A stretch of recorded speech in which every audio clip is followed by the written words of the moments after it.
ओम नमो भगवते वासुदेवाय।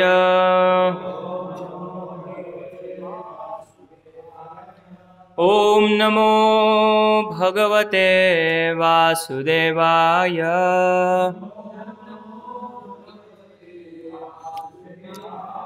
ओम नमो भगवते वासुदेवाय।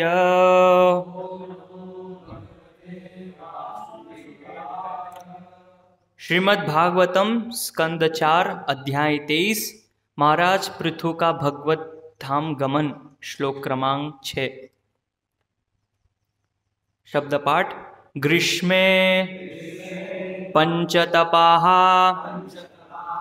वीरः वर्षासु आषाढ़ मुनिः आकंठ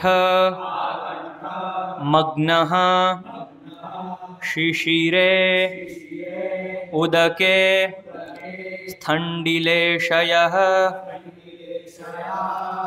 ग्रीष्मे पंचतपा वीरो वर्षास्वाषाढ़ आकंठमग्न शिशिरे उदके स्थंडिलेशयः।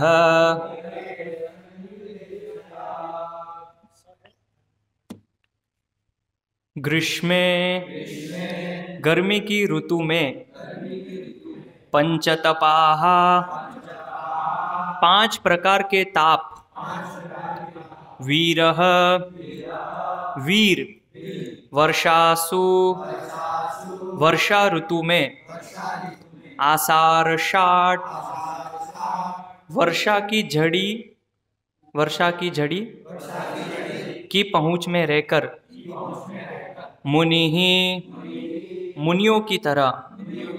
आकंठ गले तक।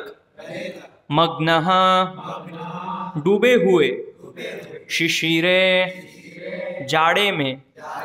उदके जल के भीतर। स्थंडिलेशयः फर्श पर लेटे हुए। अनुवाद एवं तात्पर्य अभय चरणारविंद भक्ति वेदांत स्वामी श्रीला प्रभुपाद जी के द्वारा। अनुवाद। वानप्रस्थ के नियमों तथा ऋषियों मुनियों के पदचिन्हों का अनुसरण करते हुए पृथु महाराज ने ग्रीष्म ऋतु में पंचाग्नियों का सेवन किया। वर्षा ऋतु में वे वर्षा की झड़ी में बाहर ही रहे और जाड़े की ऋतु में गले तक जल के भीतर खड़े रहे। वे भूमि पर बिना बिस्तर के सोते रहे। तात्पर्य। जो भक्तियों को स्वीकार नहीं कर सकते ऐसे ज्ञानी तथा योगी इस प्रकार की तपस्याएं करते हैं। वे ऐसा इसीलिए करते हैं जिससे भौतिक कल्मश से शुद्ध हो सके। पंचतपाः से 5 प्रकार की अग्नियों का बोध होता है। इस विधि में मनुष्य को अग्नि के वृत्त के भीतर बैठना होता है जिसकी लपटें चारों ओर से निकलती हैं और सिर के ऊपर से सूर्य सीधे दहकता रहता है। तपस्या के लिए निर्धारित पंचतपाः में से यह एक प्रकार है। इसी प्रकार वर्षा ऋतु में मनुष्य को वर्षा की झड़ी में रहना होता है और शीत ऋतु में गले तक ठंडे पानी में बैठना होता है। जहाँ तक बिस्तर का सवाल है तपस्वी को भूमि पर लेटना होता है।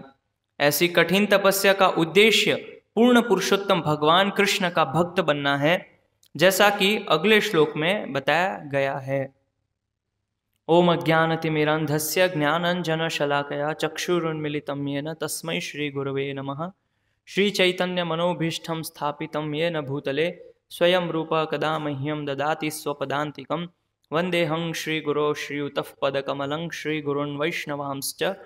श्रीरूपं साग्रजातं सहगण रघुनाथान्वितां तं सजीवं साद्वैतं सावधूतं परिजनसहितं कृष्णचैतन्यदेवं श्रीराधा कृष्णपादान् सहगण ललिता श्रीविशाखान्वितांश्च।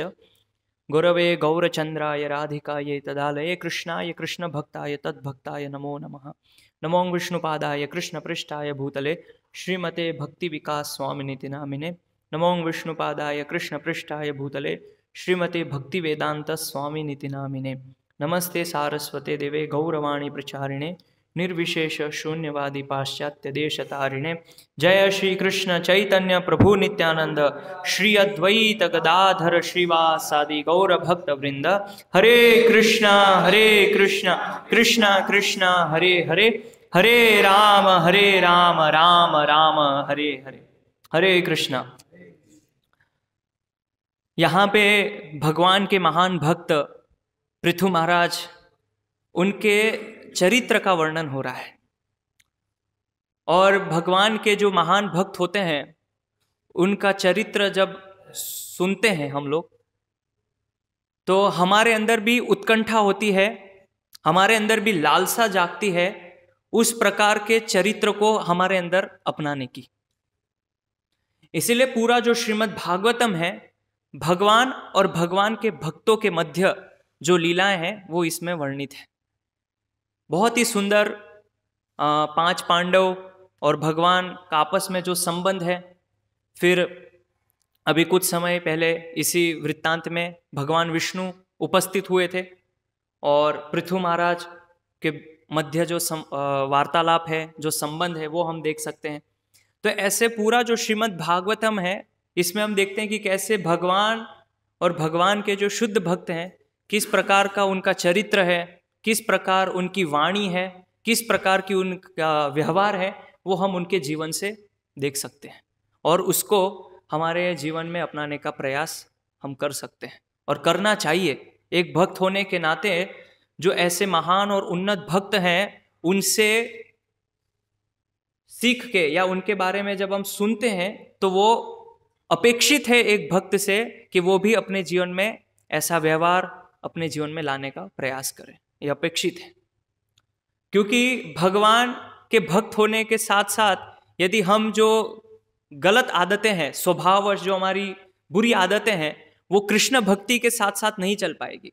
उसको एक समय पे आके हमको छोड़ना पड़ेगा, उसका त्याग करना पड़ेगा। तो ये वृत्तांत जब हम इस प्रकार से श्रीमद् भागवतम में सुनते हैं, अभी पृथु महाराज का वृत्तांत है, तो उनके जीवन चरित्र से हम देख सकते हैं कि कितने विनम्र भक्त हैं भगवान के। इतने बड़े पदवी पे होते हुए भी पूरा ऐश्वर्य उनके पास है, इतने बड़े सम्राट हैं, लेकिन फिर भी लेश मात्र भी उनके अंदर दंभ नहीं है, अहंकार नहीं है।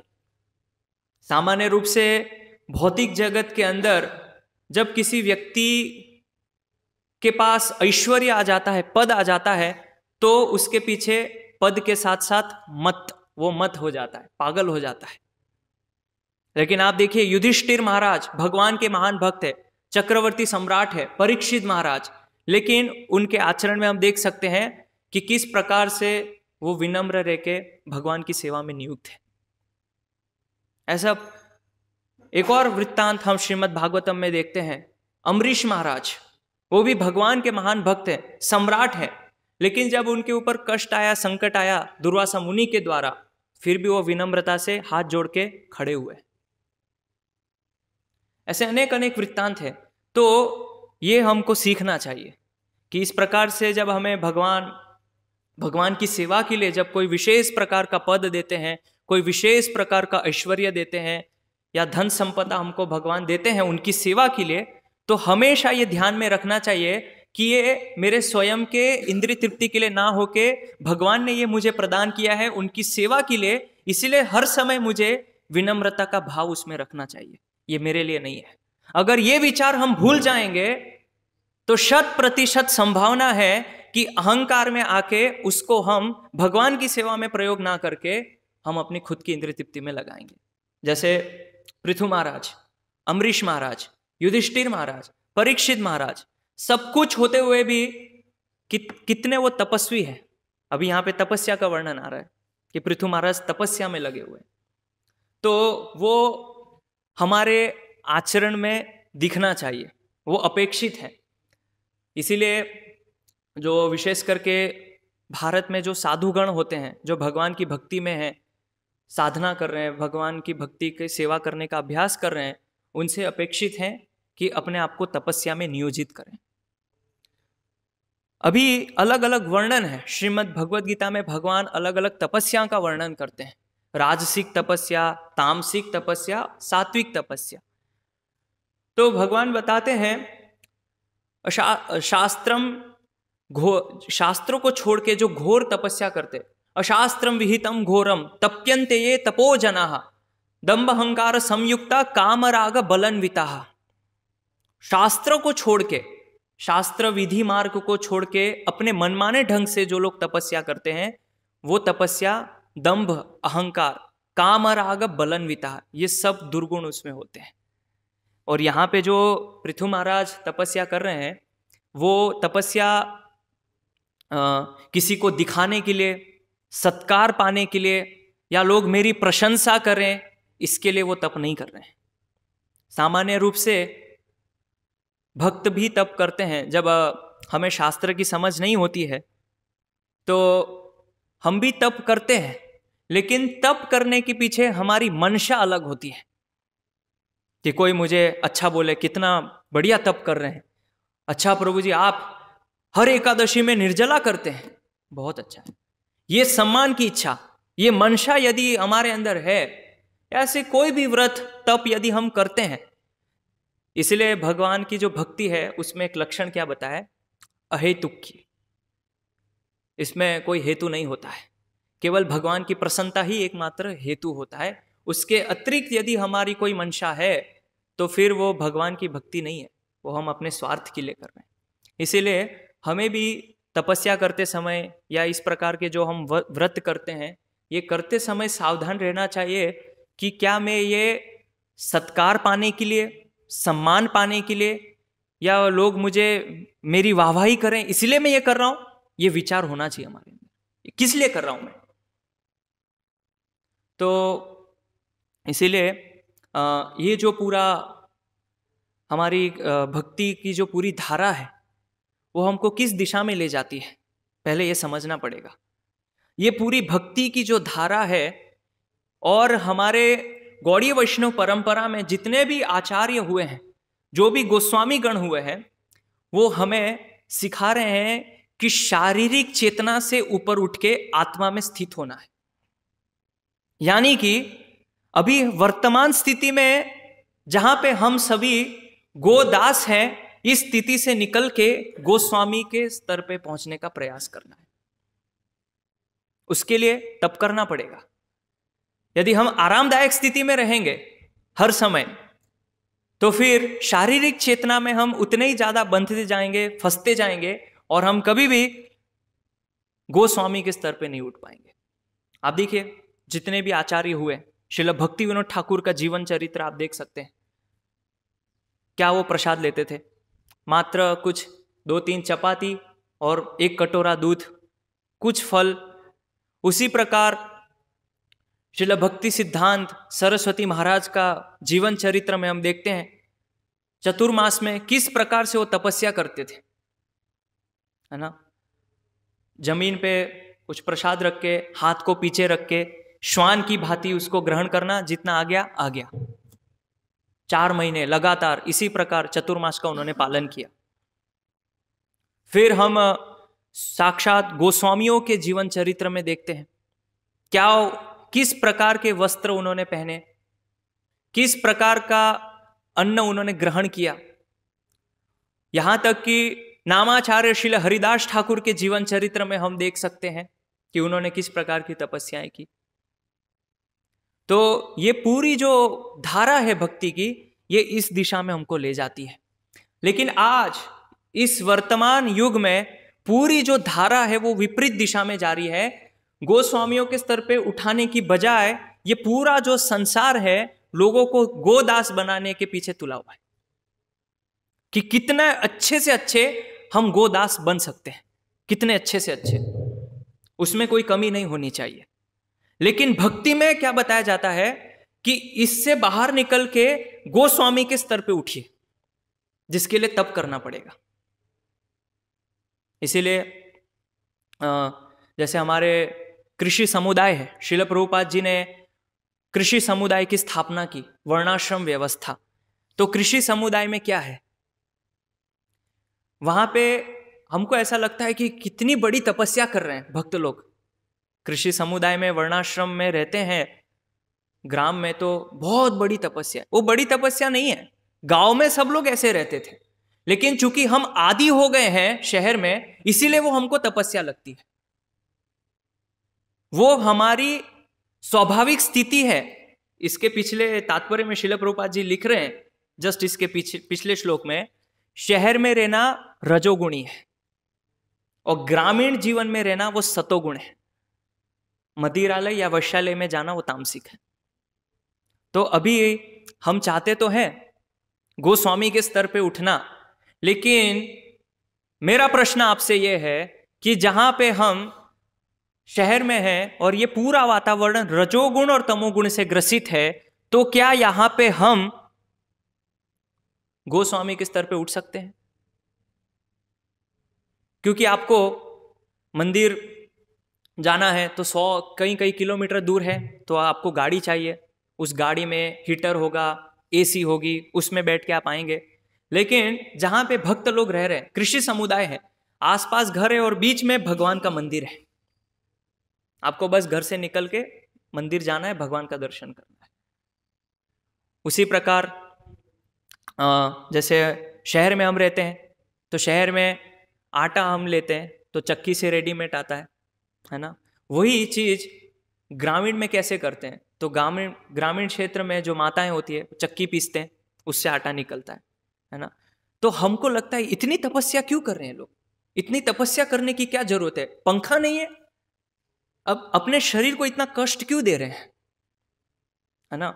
और लकड़ी के ऊपर हम भगवान का भोग बनाते हैं, इतना कष्ट क्यों देना है? एक लाइटर जलाना है, बस रेगुलेटर घुमाना है, अग्नि आ जाएगी ना। लकड़ी को काटना पड़ता है, उसको फाड़ना पड़ता है, फिर अग्नि जला के उस पर कुकिंग करना होता है, और पूरे शरीर को आग तपाते हम गर्मी में अपने। इतना कष्ट क्यों? तो हमको तपस्या लगती है। वो तपस्या नहीं है। आप पिछले 50-60 साल पीछे जाइए, कुछ साल पीछे जाइए, सब लोग यही करते थे, लेकिन हमको तपस्या लगती है। इसीलिए जब तक हम शहर में रह रहे हैं तो संभावना बहुत कम है कि हम गोस्वामी के स्तर पे उठ सके। ये नहीं बोल रहा हूं कि नहीं हो सकता है, लेकिन संभावना बहुत कम है। क्यों? क्योंकि यहां विषय के तरंग बहुत ज्यादा है। ऐसे जैसे ही आप बाहर जाएंगे, तुरंत आपके आंखों के सामने एक स्त्री खड़ी है और वो बोलती है कि ये टायर ले लो, ये टायर बहुत अच्छा है। अभी टायर और स्त्री का क्या कनेक्शन है? ये पहला विषय आ गया आंखों के सामने, है ना। जो 5 इंद्रियां हैं, 5 विषय, आराम से आप शहर में आप उससे विचलित हो सकते हैं। लेकिन ग्रामीण में क्या बताया? हमारे पहले वैदिक सभ्यता में क्या था? स्त्री पुरुष अलग, कोई संभावना ही नहीं है कि हमारे इंद्रियों के जो 5 विषय है वो हमको आसानी से मिले। संभावना ही नहीं है, बहुत कम। शहर में आप जाएंगे, सुबह ब्रह्म मुहूर्त में उठ के आपकी चेतना इतनी शुद्ध है, इतनी पवित्र है, आप आ रहे हैं और आते आते आपको पिक्चर के गाने सुनाई दे रहे हैं गाड़ी में से, पुराने किशोर कुमार के गाने, लता मंगेशकर के गाने कान में जा रहे हैं। वही चीज यदि भक्त समुदाय में, कृषि समुदाय में भक्त लोग हैं, तो सुबह सुबह कोई कीर्तन कर रहा होगा, कोई श्लोकों का उच्चारण कर रहा होगा। इसीलिए बहुत मुश्किल है कि हम शहर में रह के गोस्वामी के स्तर पे उठ सके, क्योंकि सब इजीली अवेलेबल है। आप पैसा दीजिए, आपको स्ट्रॉबेरी मिल जाएगा। आप पैसा दीजिए, आपको लीची मिल जाएगी। आप पैसा दीजिए, आपको जो चाहिए वो मिल सकता है। क्या देना है? बस वित्त देना है। पैसा दीजिए, आपको मिल। अभी वो पैसा कहां से लाना है? पैसा कहां से लाएंगे? आपने तो बोल दिया प्रभु जी पैसा दीजिए, और तो वो पैसा कहां से आएगा? उसके लिए उग्र कर्म करना पड़ेगा। उग्र कर्म मतलब क्या है? जहां पे हम कार्य कर रहे हैं वो सभी लोग तो गोदास है। जहां से हम पैसा ला रहे हैं, जिनके साथ हम कार्य कर रहे हैं, वो सब गोदास है। इंद्रियों विषयों के पीछे दिन रात भागते रहते हैं, उनके साथ हम रह के पैसा ला रहे हैं। अगर किसी को गोस्वामी बनना है तो गोस्वामियों का संग करना है कि गोदास का करना है? सिंपल है। जिसका संग करेंगे ऐसा रंग हमारे ऊपर चढ़ेगा। इसीलिए फिर प्रश्न यह आता है बार बार कि प्रभु जी हमारा उत्साह क्यों नहीं है भक्ति में, हम चाहते हैं मन को नियंत्रण करना, इंद्रियों को नियंत्रण करना, लेकिन क्यों नहीं कर पाते हैं? क्योंकि गोदास का संग करते हैं, इसलिए नहीं कर पाते। गोस्वामियों के साथ रहिए। इसीलिए श्रील प्रभुपाद जी ने व्यवस्था बनाई कि सारे भक्त ये गोदास से बाहर निकल के गोस्वामी के स्तर पे आए, तो वहां पे हमारे लिए सरल होगा मन को नियंत्रण करना, इंद्रियों को नियंत्रण करना, और हमारी जो इंद्रियां भागती है अलग अलग विषयों के लिए, उसको नियंत्रण करना। करेक्ट? तो इसीलिए पूरा आप देखिए मटेरियल वर्ल्ड किस दिशा में जा रहा है। कहाँ हमारे आचार्य हमको शिक्षा दे रहे हैं कि हमें गोस्वामी बनना है, और कहाँ बाहर का जो जगत है हमें मजबूर करता है, विवश करता है गोदास बनने के लिए। नहीं चाहते हम, लेकिन विवश होना पड़ता है। इसीलिए ये बहुत इंपॉर्टेंट है। श्रील प्रभुपाद जी ने जो प्रोजेक्ट बनाया, उन्होंने ऐसे नहीं बोला कि मेरा 50% कार्य बाकी। बहुत इंपॉर्टेंट है, विशेष करके भक्तों को यदि ये गोस्वामी के स्तर पे आना है और शारीरिक चेतना से बाहर आना है, तो उसके लिए आपको कंफर्ट से बाहर निकलना पड़ेगा, आरामदायक जो स्थिति है उससे बाहर निकलना पड़ेगा। और वो ग्रामीण में ही संभव है, क्योंकि शहर में तो जो चाहिए वो अवेलेबल है हमारे पास। अगर मुझे सोना है तो सोने के लिए डनलोप का गद्दा है, अच्छा कॉट है, और फिर रूम के अंदर एसी है। तो आज मैं थोड़ा ज़्यादा थक गया हूं तो एसी चला के सो जाता हूं। लेकिन ग्रामीण में ऐसा नहीं होता है। अगर थोड़ी गर्मी ज़्यादा लग रही है तो रूम से बाहर निकल के छत पे सो जाऊंगा, बस इतना है। वहाँ एसी, कूलर, पंखा ऐसा नहीं होता। भगवान इसीलिए प्रकृति की गोद में जीने का अभ्यास करते हैं। प्रकृति की गोद में, यहाँ पे हम किसकी गोद में जी रहे हैं? मशीनों की गोद में। डिपेंड है मशीनों के ऊपर, तो कैसे हम शारीरिक चेतना से बाहर निकल पाएंगे? इसीलिए फिर हमारा जीवन इस प्रकार से है कि हम चाहते तो हैं गोस्वामी बनना, लेकिन जीवन पूरा इस प्रकार का है कि हमको ऑफिस में बैठना पड़ता है, फिर उसके लिए अलग अलग बीमारियां आ जाती है शरीर में, तो टॉनिक लेने पड़ते हैं, अलग अलग प्रकार की दवाइयाँ लेनी पड़ती है कि बॉडी कैसे फिट रहे, मल्टीविटामिन्स लेने पड़ते हैं। लेकिन वही चीज़ ग्रामीण में हल चलाते हैं, गायों की सेवा करते हैं, गौशाला में जो उनकी गौशाला है वो साफ करते हैं, बैलों को लेके जाते हैं, परिश्रम होता है ना। लेकिन यहाँ वो आर्टिफिशियली करना पड़ता है। तो ये इसलिए जो भक्त शहर में रहते हैं, और जब शहर से ऐसे जो हमारे फार्म्स है, कृषि समुदाय है, नंदग्राम है, अभी वर्तमान में भोपाल में भक्ति ग्राम है, और साउथ में कुर्म ग्राम है, जब देखते हैं तो ऐसा लगता प्रभु जी बहुत तपस्या कर रहे हैं, इतनी तपस्या नहीं करनी चाहिए। क्यों इतना हैंडपंप लगाते हैं? एक नल भी तो लगा सकते हैं, छोटा सा एक नल। इतना हैंडपंप लगाते हैं सुबह सुबह उठ के, इतनी तपस्या, समय बचेगा ना, और ज़्यादा हम भगवान की सेवा कर सकते हैं। लेकिन क्या मैंने बताया कि हम प्रकृति की गोद में जीते हैं, कृष्ण पे निर्भर। तो इसीलिए हमें भी शहर में रह के जितना संभव हो सके गोदास से बाहर निकल के गोस्वामी के स्तर पे आना पड़ेगा, और उसके लिए शारीरिक चेतना से सबसे पहले बाहर निकलना पड़ेगा। मेरा शरीर, फिर घर, संपत्ति, पत्नी, बच्चे, इससे ऊपर उठना पड़ेगा। इसके ऊपर भी कुछ है सोचने के लिए। इसीलिए शास्त्र में वर्णन है, अयम निज परो वेति गणनाम लघु चेतसा। ये बहुत लघु चेतना है, मेरा मेरा मेरा। इसीलिए इससे बाहर निकलना है। महाभारत में एक बहुत अच्छा सुंदर श्लोक है जिसमें बताया है कि शास्त्र में 2 अक्षरों का एक शब्द है जिससे व्यक्ति मृत्यु को प्राप्त होता है, और एक और शब्द है जो 3 अक्षरों से बना है जिससे व्यक्ति ब्रह्म को प्राप्त होता है। तो बताया है, द्वयक्षरन भवेन मृत्यु, 2 अक्षर है जिससे व्यक्ति मृत्यु को प्राप्त होता है। त्रयक्षरम ब्रह्म शाश्वतम, 3 अक्षर है जिससे व्यक्ति ब्रह्म को शाश्वत रूप से प्राप्त करता है, यानी भगवान के धाम को। फिर आगे बताते हैं, ममैति भवेन मृत्यु न ममैति ब्रह्म शाश्वतम, कि जो व्यक्ति ममैति, ये मेरा घर, मेरा बैंक में पैसा, मेरे बच्चे, ममैति भवेन मृत्यु। और दूसरा बताया, न ममैति ब्रह्म शाश्वतम, तो जो व्यक्ति इस मम मम मम मेरा इस चेतना से बाहर निकल के न मम इस चेतना में आता है, तब वो गोस्वामी के स्तर पे आ सकता है। इसीलिए जो गोस्वामी है, उनके जीवन चरित्र में हम देखते हैं अलग अलग जो आचार्य है वो किस प्रकार से हमें शिक्षा दे रहे हैं। हरिदास ठाकुर है और ये जो वृंदावन के 6 गोस्वामी हैं, वो क्या क्या शिक्षा दे रहे हैं हमको।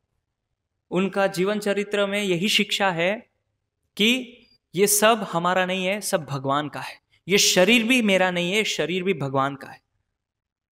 इसीलिए इस चेतना से बाहर निकल के हमें इस चेतना में आना है। जैसे हम यज्ञ में बोलते हैं, इदम अच्युताय न इदम मम, ये अच्युत का है, ये मेरा नहीं है। इदम नारायणाय न इदम मम, ये नारायण का है, ये मेरा नहीं है। लेकिन वो केवल स्वाहा बोलने के लिए होता है।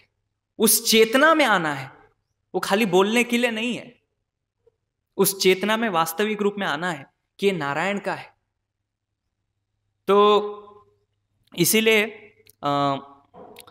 यहां पे पिछले श्लोक में श्रील प्रभुपाद जी ने भक्तों के लिए तपस्या बताई है। तो भक्तों के लिए तपस्या क्या है? ऐसा नहीं है कि हम अग्नि जला दे अपने चारों तरफ और उसमें जैसे पृथु महाराज ने किया हम भी ऐसा करेंगे कल से, या फिर बारिश में खड़े रहेंगे, ठंड में पानी में चले जाएंगे। नहीं, हमारे लिए यहाँ पे संस्तुत किया गया है कि विशेष रूप से कुछ व्रत और तप होते हैं जो एक भक्त को, वैष्णव को करने चाहिए, जिसमें है प्रमुख एकादशी तिथि। ये एक बहुत बड़ी तपस्या है ना। तो सामान्य रूप से ये 15 दिन में एक बार आती है, उसमें भी भक्तों को लगता है बहुत बड़ी तपस्या है। तो इसमें तप करना चाहिए, तपस्या होनी चाहिए। लेकिन हम क्या करते हैं, एक दिन पहले प्लानिंग करते हैं कि रात को साबूदाना गलाना है, फिर दूसरे दिन साबूदाना वड़ा बनाना है, फिर दूसरे दिन का पूरा प्लानिंग हो जाता है कि सुबह में ब्रेकफास्ट में क्या रहेगा, लंच में क्या होगा, डिनर में क्या होगा, और एकादशी का मेनू सेट हो जाता है। वो तपस्या के लिए है, विशेष करके वैष्णव के लिए। क्योंकि एकादशी तिथि पे जब वैष्णव तपस्या करते हैं, वो क्यों करते हैं, हम वो किस लिए है? हरि प्रीत्यार्थम, हरि प्रीत्यार्थम, हरि के प्रीति के लिए हम वो तप करते हैं, और कोई उद्देश्य नहीं हमारा। इसीलिए एक आचार्य कमेंट्री में लिखते हैं कि किस प्रकार एकादशी करनी चाहिए। तो ऐसा नहीं कि हमें पहले ही प्लान कर लेना चाहिए कि एकादशी तो होगा ही नहीं मेरे से, इसलिए मैं साबूदाना गला देता हूं रात में। इसीलिए बताया है स्टेप बाय स्टेप। एकादशी में प्रयास करना चाहिए निर्जला करने का, जलम। उसके बाद यह भी संभव नहीं है, आपसे ये नहीं हो पाता है, फिर उसके बाद आता है क्षीरम, दूध। आप दूध लेके तपस्या कर सकते हैं और भगवान की सेवा कर सकते हैं। ठीक है, इससे भी संभव नहीं है, अगर ये भी नहीं कर पाते और ज्यादा भूख लगती है तो फलम, जलम क्षीरम फलम। फलम भी नहीं है तो फिर लास्ट ऑप्शन है कि राजगिरे का हलवा, मोरदन की खिचड़ी, ऐसे इत्यादि एक्सेट्रा।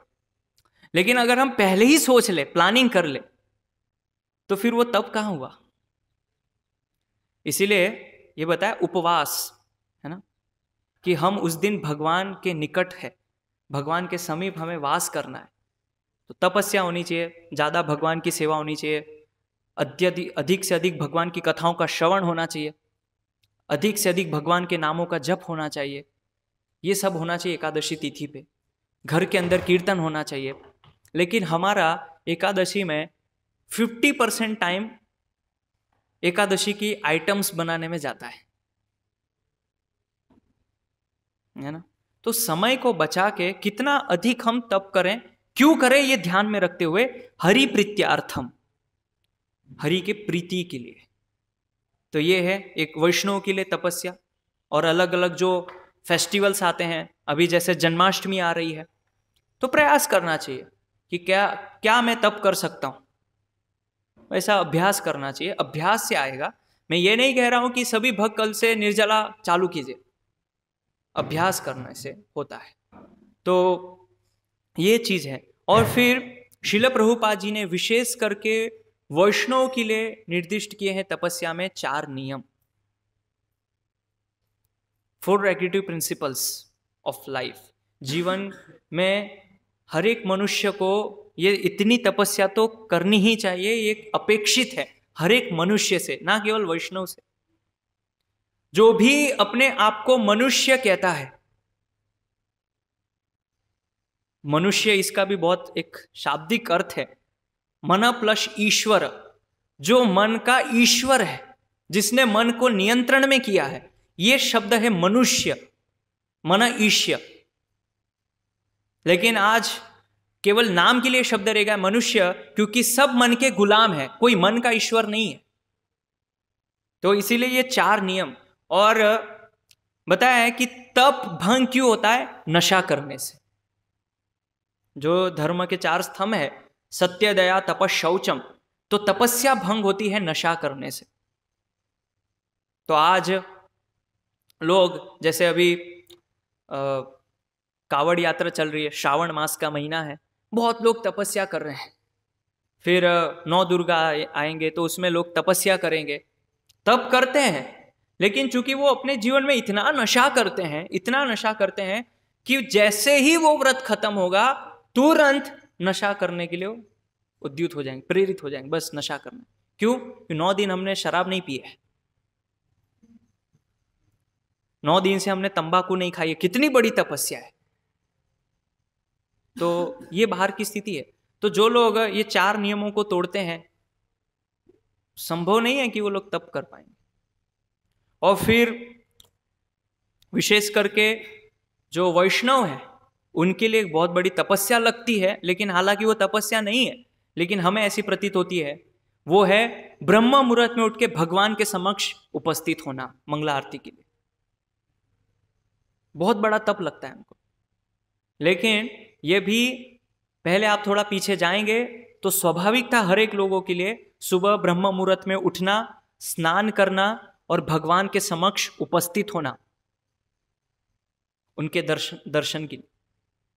लेकिन आज हमको ये तपस्या लगती है। इतनी इतनी बड़ी ठंडी में हम आते हैं अपने मन को मार के, मेरे मन को मुझे समझाना पड़ता है, मेरे मन को मारना पड़ता है, कितना कष्ट होता है। वो उसमें से मैं उठ के शीतल जल से स्नान करता हूं और फिर आता हूं इतनी दूर भगवान का दर्शन करने, बहुत बड़ी तपस्या है। लेकिन वो तपस्या नहीं है, क्योंकि हम बद्ध अवस्था में होने के कारण छोटी छोटी चीजें भी हमको तप लगती है, क्योंकि हम उसके आदी नहीं है। लेकिन जब इसका अभ्यास हो जाता है, जब इसकी आदत पड़ जाती है, तो फिर वो हमारे लिए तप नहीं होता है, वो हम प्रेम से करते हैं भगवान के लिए। फिर कार्तिक का महीना भी आने वाला है। कार्तिक मास में कई सारे भक्त तपस्या करते हैं, और उसमें भी विशेष करके जब भीष्म पंचक आता है तो कई भक्त वैष्णवगण उसमें तपस्या करते हैं। तो भीष्म पंचक में बताया कि 5 दिन कई सारे भक्त होते हैं केवल जल लेके, उसमें भी बताया है, शास्त्र में अनुमोदन है कि तला हुआ नहीं खाना है, मिष्ठान नहीं खाना है, और 5 दिन दूध, दही और गोमूत्र, गोबर, इस प्रकार से वो रहते हैं 5 दिन। बहुत कठोर तपस्या। लेकिन ये क्यों है? इसलिए एक चीज हमेशा याद रखनी है तपस्या के समय, हरि प्रीत्यार्थम, हरि के प्रीति की। उसी प्रकार एक बहुत बड़ी तपस्या है गृहस्थ भक्तों के लिए, स्वाध्याय, शास्त्रों का अध्ययन, तप है।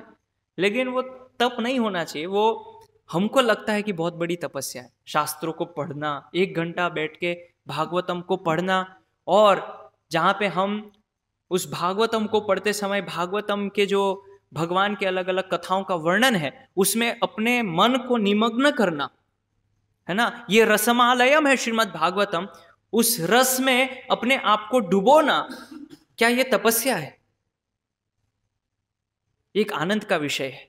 लेकिन जब हमारा मन कलुषित होता है विषयों से, कल्मशों से, तो श्रीमद् भागवतम जैसा सुमधुर ये भागवतम भी हमको कष्टप्रद लगता है, हमको ये तपस्या लगती है, जहां पे भगवान के भक्तों की मधुर लीलाएं हैं, जहां पे श्रीमद् भागवतम के दशम स्कंद में भगवान की मधुर मधुर लीलाएं हैं। कैसे भगवान वेणु बजाते हैं, किस प्रकार से भगवान गोपियों के साथ रास नृत्य करते हैं, किस प्रकार से भगवान बकासुर का वध करते हैं, किस प्रकार से भगवान सृष्टि की रचना करते हैं, ये सब भागवतम के जो विषय है हमको कष्टप्रद लगते हैं। जबकि श्रीमद् भागवतम को रसमालयम कहा गया है, ये रस से भरा हुआ है। लेकिन तब लगता है 1 घंटा कौन पढ़ेगा, इतना 40 पेज है, इतने श्लोक है।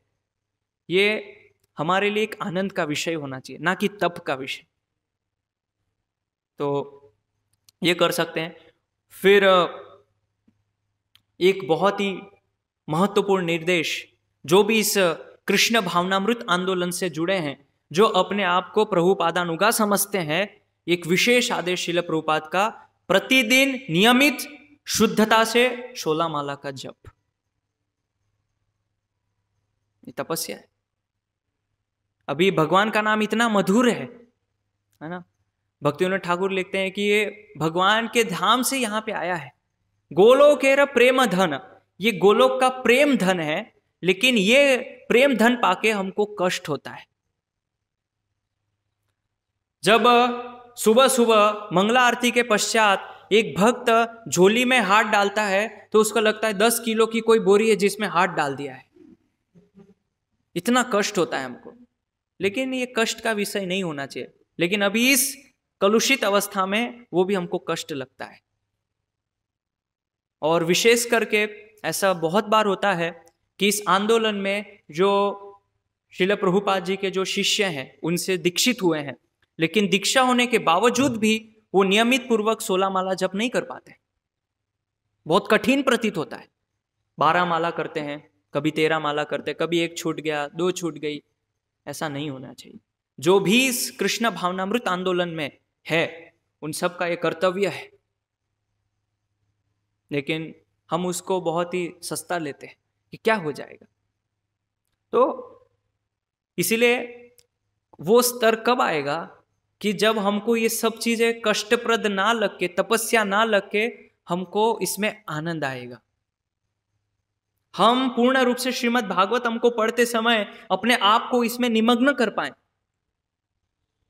कि अभी मैं भगवान की साक्षात लीलाओं को पढ़ रहा हूं, देख रहा हूं, जो श्रील प्रभुपाद जी यहां उद्धृत कर रहे हैं भगवान की लीलाओं को। मतलब कितने महान आचार्य हैं जो अपने साक्षात जो उन्होंने दर्शन किया है भगवान के धाम में, वो यहां पे हमको दे रहे हैं। बस हमको क्या करना है, उसको खोल के पढ़ना है। उसमें हमको कष्ट लगता है। तो सोचिए, श्रील प्रभुपाद जी ने जब इन श्रीमद् भागवतम को और अलग अलग ग्रंथों को जब लिखा, रात में जग के हम लोगों के लिए, जहां पे श्रील प्रभुपाद जी मात्र 2 घंटा सोते थे। क्यों 2 घंटा सोते थे? क्योंकि उनको लोगों के जन कल्याण के लिए ये श्रीमद् भागवतम प्रस्तुत करना था। तो उन्होंने अपना त्याग किया। क्या त्याग किया? निद्रा, अपना जो कंफर्ट, आराम था, वो त्याग किया दूसरों के लिए। फिर भी हमको ये कष्टप्रद लगता है, हमको ये मधुर नहीं लगता है। तो इसीलिए हमें विशेष करके जो भक्ति सिद्धांत से विपरीत ना ले जाए, ऐसी तपस्या करनी चाहिए। ऐसी तपस्या नहीं करनी चाहिए कि जो हमें मंदघड़ंत हो, शास्त्र के विरुद्ध हो और भक्ति के सिद्धांत के विरुद्ध ले जाए, विपरीत ले जाए। वो तपस्या कभी नहीं करनी चाहिए। जैसे मैंने बताया, शास्त्रम विहितम घोरम, शास्त्र से विहित होकर तपस्या करना।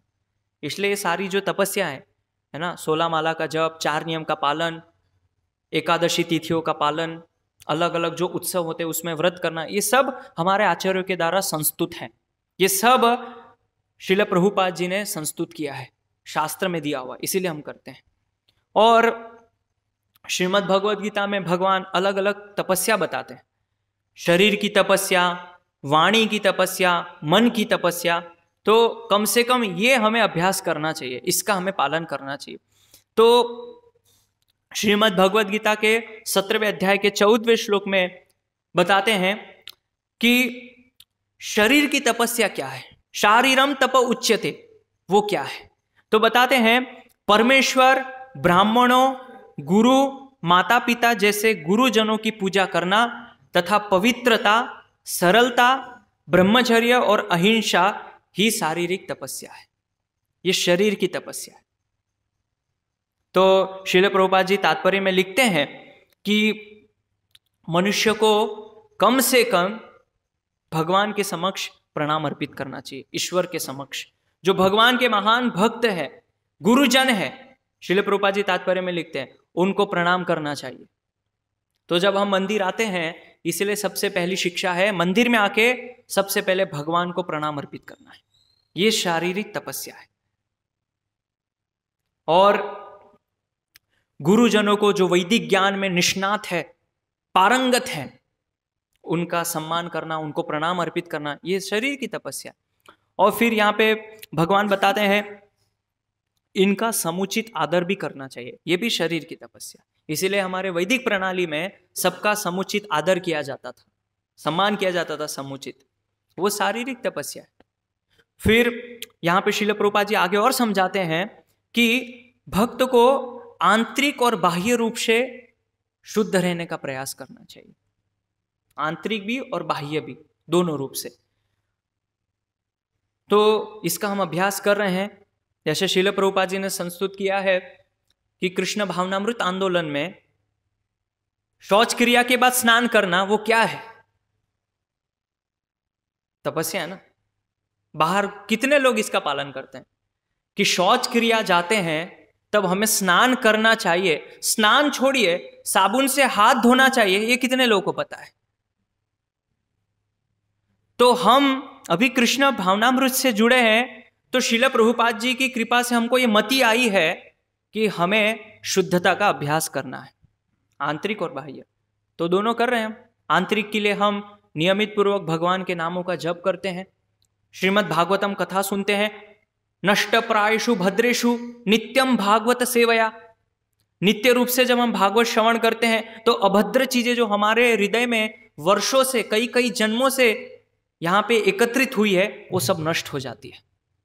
इसीलिए ये श्रील प्रभुपाद जी ने आयोजन किया है कि हर एक भक्त जो कृष्ण भावनामृत आंदोलन में जुड़ा है, नियमित रूप से भागवत का श्रवण होना चाहिए, वैकल्पिक नहीं है, ये वैकल्पिक नहीं है। लेकिन वो शहर में संभव नहीं है, इसीलिए श्रील प्रभुपाद ने कृषि समुदाय की स्थापना की, कि जहां पे सुबह और शाम अपने कार्य से निवृत्त होकर सभी भक्त एक साथ मिलके श्रीमद् भागवत का पारायण करें, पठन करें, भगवान की लीलाओं का पठन करें। लेकिन कम से कम जो शहर में रह रहे हैं उनको ये अभ्यास करना चाहिए कि नियमित रूप से भागवत का श्रवण हो, अगर आंतरिक शुद्धता हम चाहते हैं तो।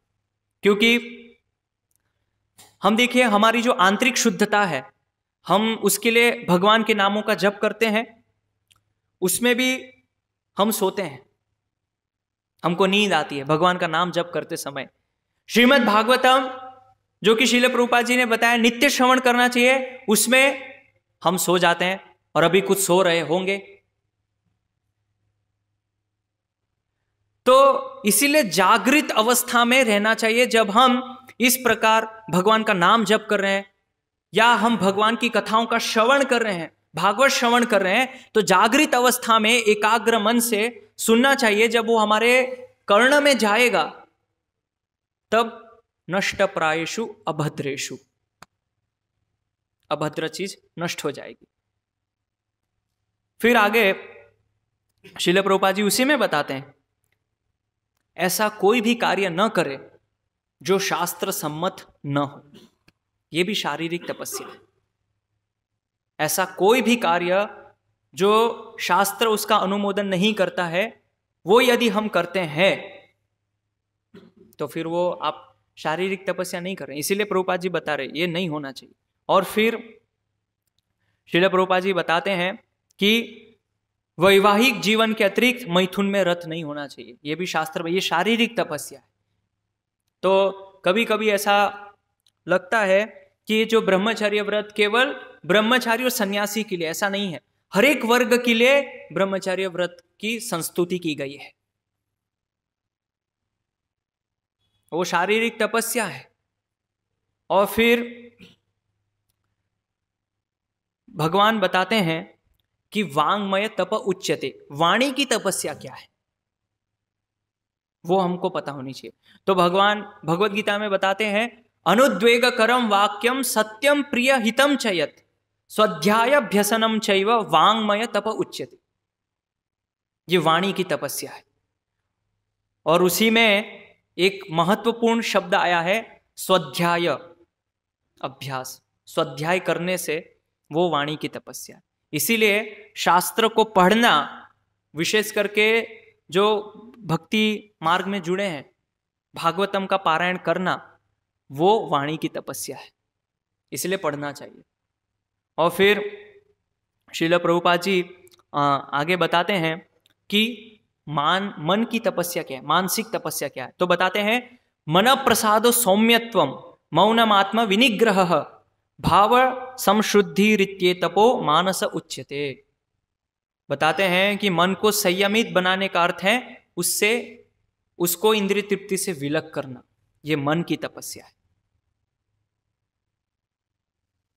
तो जितना अधिक हम अपने मन को इंद्रिय विषयों से विलग कर देंगे, उतना ही ज्यादा हम मानसिक तपस्या कर पाएंगे।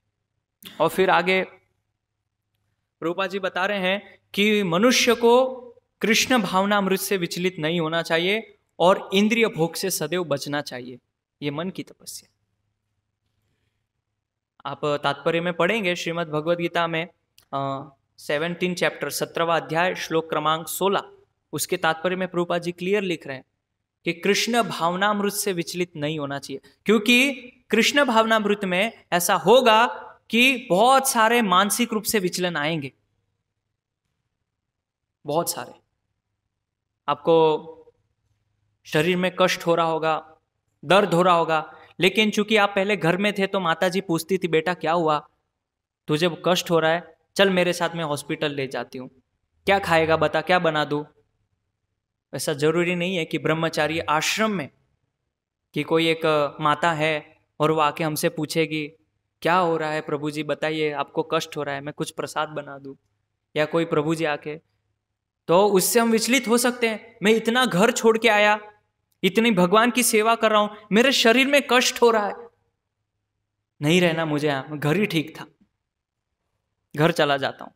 मानसिक विचलन आएगा। भगवान इसलिए श्रील प्रभुपाद जी बता रहे हैं कि कृष्ण भावनामृत से विचलित नहीं होना है। तो अभी तो आपको अच्छा लगेगा, लेकिन आगे चल के जैसे जैसे कुछ साल बीतते जाएंगे, जब आप भक्ति में और परिपक्व होते जाएंगे, तो बहुत सारे विचलन आएंगे। लेकिन उस स्थिति में हमारा मन सदैव किस प्रकार से अभ्यास देना है मेरे मन को कि श्रील प्रभुपाद जी की जो शिक्षाएं हैं और श्रील प्रभुपाद जी ने जो हमें शास्त्र में निर्देश दिए हैं, एक निष्ठ होके 1 इंच भी इधर उधर नहीं हिलना चाहिए। भगवान के चरण कमलों से मेरा मन 1 इंच भी इधर उधर नहीं हिलना चाहिए। यह अभ्यास है मन के लिए।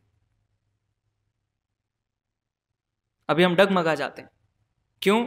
हम एकनिष्ठ नहीं है। इसीलिए हमारी भक्ति, ऐसे भगवान भगवद गीता में बताते हैं, अव्यभिचारिणी भक्ति है ना, एकनिष्ठ एकमात्र स्वामी भगवान कृष्ण।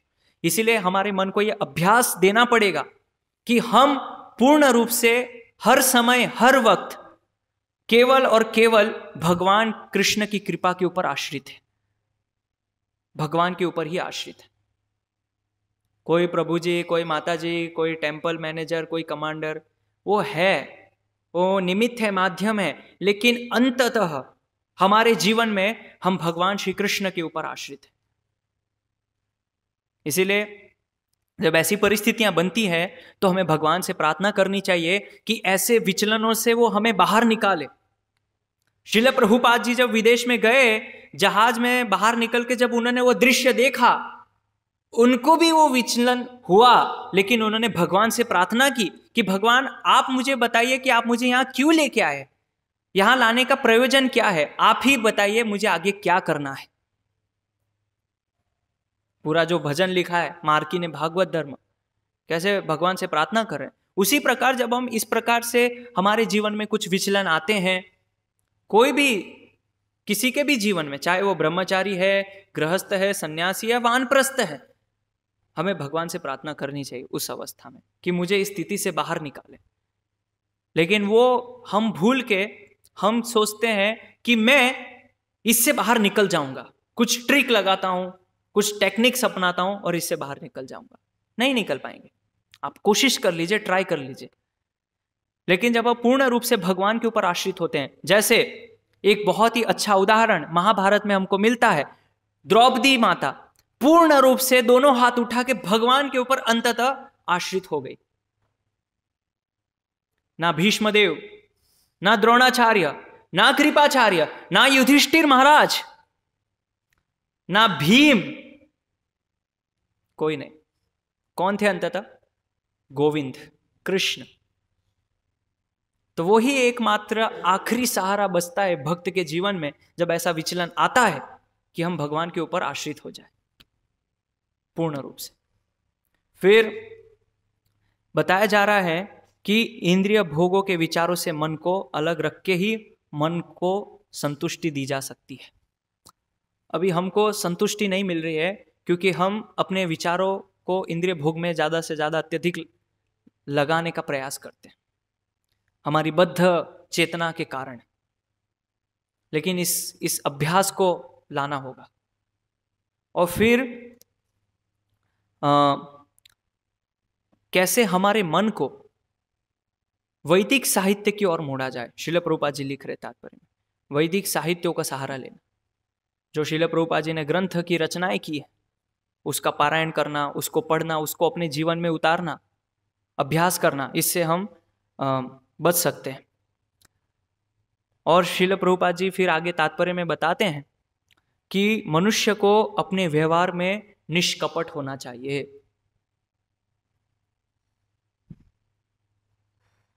कपट नहीं होना चाहिए। इसीलिए चैतन्य महाप्रभु का नाम पतित पावन है, कपट पावन नहीं है, कपटी पावन नहीं है। तो जो पतित है उनका उद्धार हो सकता है, लेकिन जो कपटी है, आंतरिक रूप से कुछ सोचता है, बाह्य रूप से कुछ दिखाता है, बाह्य रूप से कुछ और प्रदर्शन है, आंतरिक रूप से कुछ और प्रदर्शन है, वो व्यक्ति का उद्धार नहीं हो सकता। जो चैतन्य महाप्रभु पतितों का उद्धार करने आए थे, कपटी का कोई इलाज नहीं है। इसलिए जीवन में निष्कपट होना चाहिए।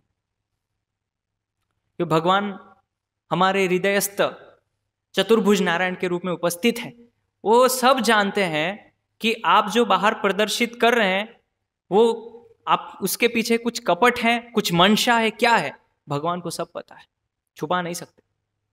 इसलिए निष्कपट सरल होना चाहिए भगवान की भक्ति में। और फिर श्रील प्रभुपाद जी आखिरी में लिखते हैं तात्पर्य में, ये सब गुण मन की तपस्या के अंतर्गत आते हैं। ये सारे जो गुण मैंने अभी वर्णन किए, ये सब मन की तपस्या है, इसीलिए अभ्यास करना चाहिए। और फिर जैसे मैंने बताया, उसी अध्याय के अंदर भगवान वर्णन करते हैं राजसिक तपस्या, तामसिक तपस्या, सात्विक तपस्या। तो राजसिक तपस्या में बताते हैं, जैसे मैंने बताया, सत्कारम मान पूजार्थम तपोदम्भेन चैवयत्। बताते हैं सत्कार मान पूजार्थम, जो तपस्या दंभपूर्वक तथा सम्मान, सत्कार एवं पूजा कराने के लिए संपन्न की जाती है, वह राजसी कहलाती है। यह न तो स्थायी होती है न शाश्वत होती है। इसलिए ऐसी तपस्या हमको नहीं करनी है और बचना है ऐसी तपस्या से।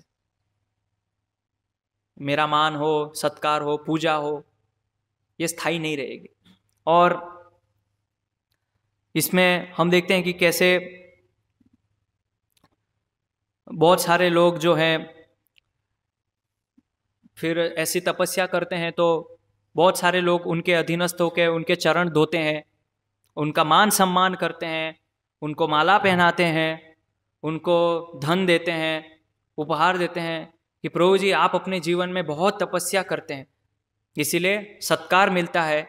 लेकिन वो सबसे प्रभावित नहीं होना है। स्वाभाविक रूप से जो ब्रह्मचारी वर्ग है समाज में, वो उनका जीवन तपस्वी होता है, और जब हम इस प्रकार से बाहर जाते हैं तो लोग हमारी तपस्या से आकृष्ट होते हैं, है ना। कुछ चप्पल भी नहीं पहनते हैं, एक छोटा सा कपड़ा रखते हैं बदन के ऊपर, कोई डिजाइन नहीं, फैशन नहीं, कितना तपस्या है। ये लीजिए प्रभु, वस्त्र लीजिए, तो हम उससे प्रभावित हो जाएंगे, तो मैं और तपस्या करूंगा लोगों को आकृष्ट करने के लिए। नहीं, तो ये सब होगा। इसलिए श्रील प्रभुपाद जी यहाँ लिख रहे हैं कि ये सब अगर हम मन में सोचते हैं कि मैं ऐसी तपस्या करूं कि सब समाज में लोग मेरी तरफ आकृष्ट हो, मैं मौन हूं, मैं भोजन नहीं करता, मैं केवल जल पे अपना जीवन निर्वाह करता हूं, वाह वाह प्रभु जी, आप तो मतलब आप ही है, आपसे जैसी तपस्या तो कहीं देखी नहीं मैंने आज तक। आएंगे लोग, सत्कार करेंगे, ये राजसिक है। इसीलिए एक शब्द याद रखिए, हरि प्रीत्यार्थम, केवल भगवान हरि की प्रसन्नता के लिए, और कोई दूसरी प्रेरणा हमारी नहीं होनी चाहिए अंदर, तब वो तपस्या सही में तपस्या कहलाएगी। और फिर यहाँ पे भगवान बताते हैं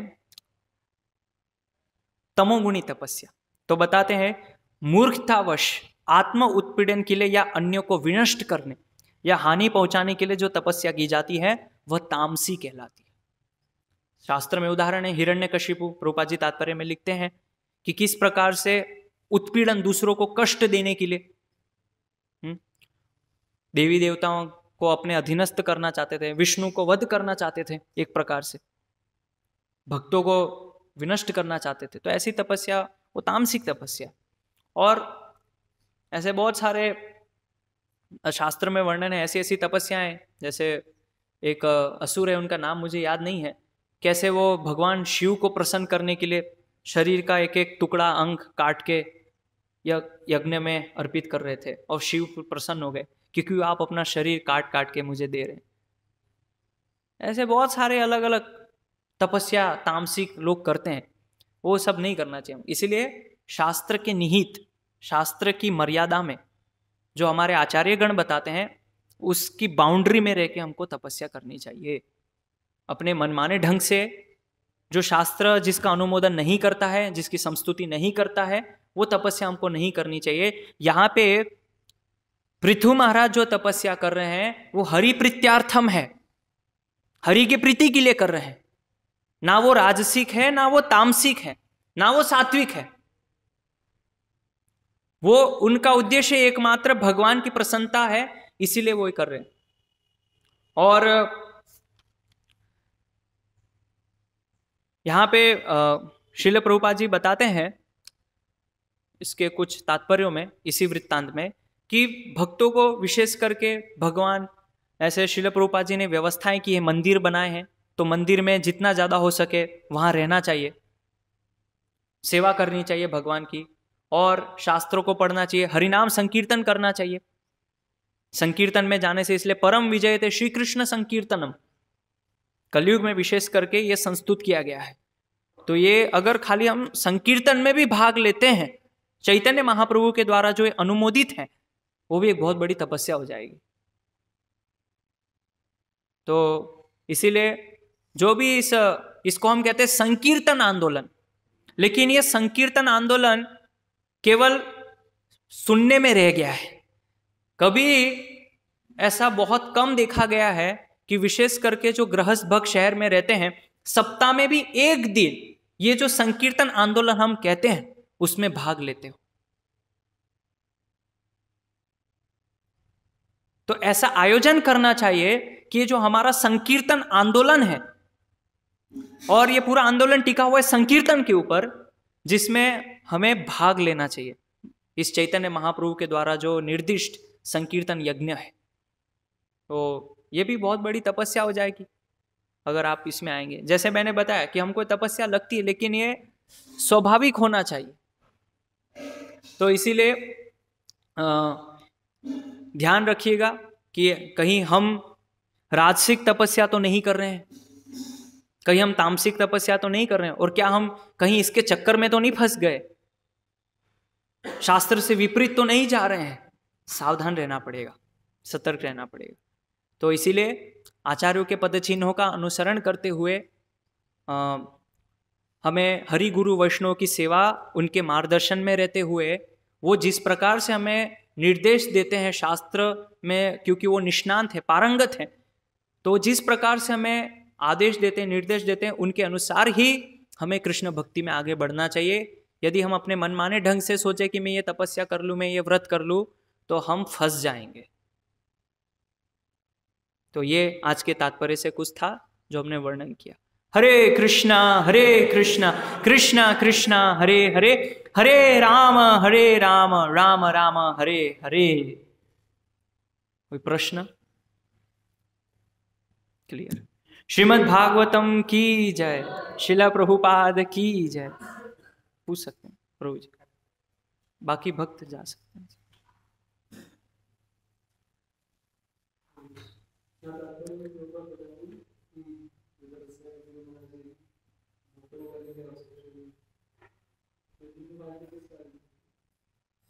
पृथु महाराज ने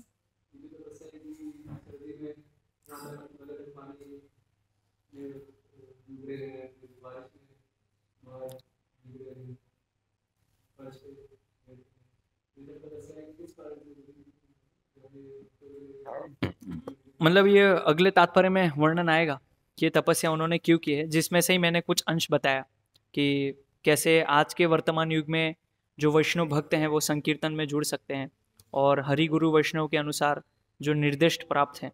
और भी बहुत सारा विस्तार से वर्णन है अगले तात्पर्य में, तो हम कल देख सकते हैं उसको विस्तार से।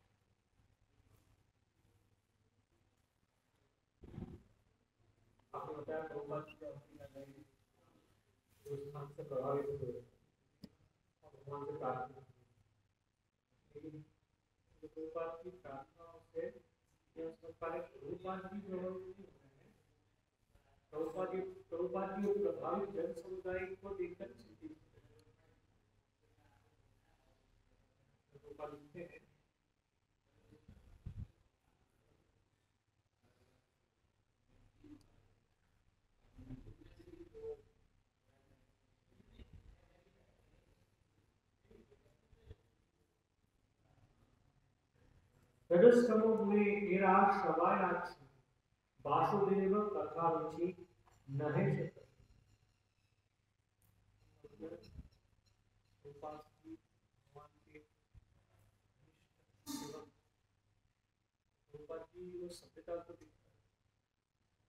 व्यथित है।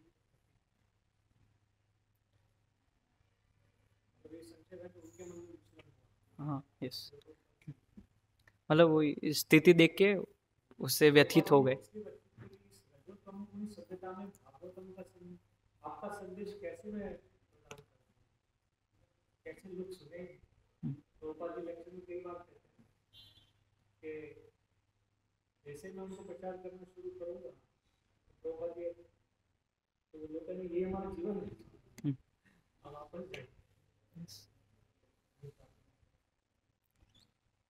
हरे कृष्णा कृष्ण कृष्ण हरे हरे, हरे राम राम राम हरे हरे।